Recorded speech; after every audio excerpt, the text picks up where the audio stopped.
Today I'm going to show you how to make the perfect Halloween chocolate fudge that you can make any time of the year.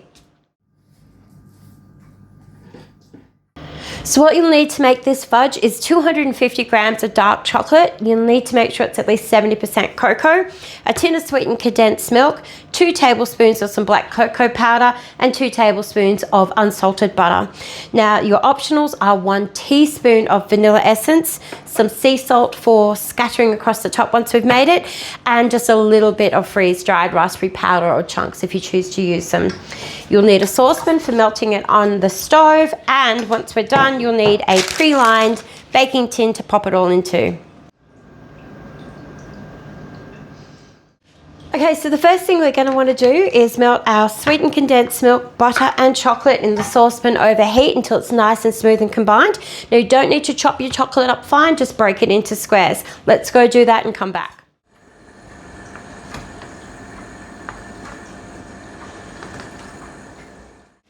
Now we just want to melt to combine, so if you find that you still have some lumps of chocolate or butter that haven't completely dissolved, but your mix is looking like it's trying to boil a little or simmer a little, just bring it off the heat and give it a stir until you can see that everything's dissolved and it's nice and smooth and silky. And this is the consistency we're going for. Alright, so now that our chocolate, butter and condensed milk are combined into this lovely smooth texture here, we're going to want to get our black cocoa powder into here, and that needs to be sifted through just to make sure that we don't end up with any unnecessary chunks in here.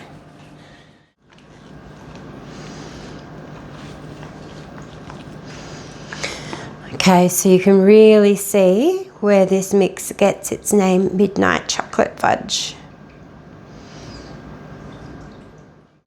Okay, so the next stage is adding any optionals you want. Now, if you don't want to add anything other to this, it's ready to go straight into your pan. However, I am going to add a little bit of vanilla extract to mine, 1 teaspoon.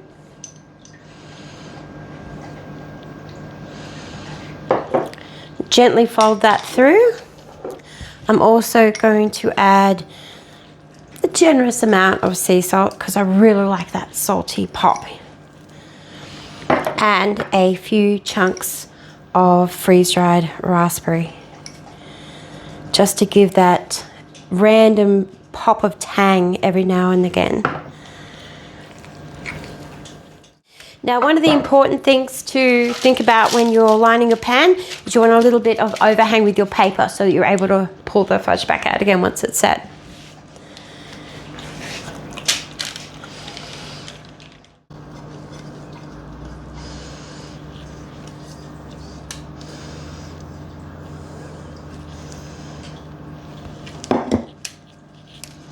Gently work it into the corners. We don't need to be too specific about it because it will, as it's a warm mix, it will just naturally flatten itself out. And now we want to get this straight into the fridge for 3 to 4 hours. Okay, we're back from the fridge. It's been in there for between 3 to 4 hours. Let's lift it out and have a look at how it's gone. Now, I opted to put the extra salt and freeze-dried raspberry on top of mine. You may have opted to just keep yours plain fudge.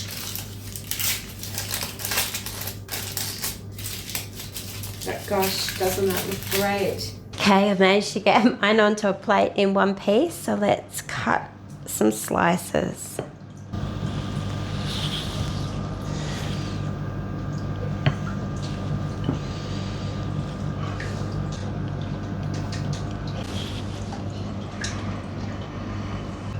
Okay, so I finally got them plated up. A bit of a sticky job, but it's worth the effort. As you can see, they look amazing. They're jet black and rich and decadent.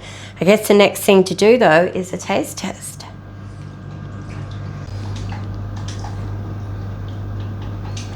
Oh wow.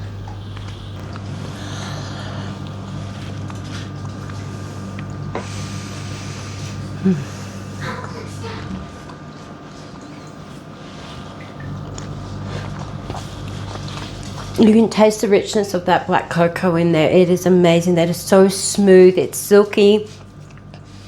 A little pop of salt here, a little tartness of raspberry there. This is absolutely an amazing recipe. Please let me know if you give this a go. Like I said earlier, you can use this as an amazing Halloween treat, given that dark, rich color to it. However, you can make this any time of the year.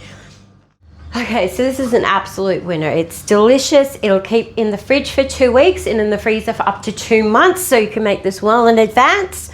I highly recommend giving this recipe a go. And if you'd like to have a look at some of the other Halloween recipes that I have going on, follow me over here where we go and make a chocolate bark that bleeds when you break it.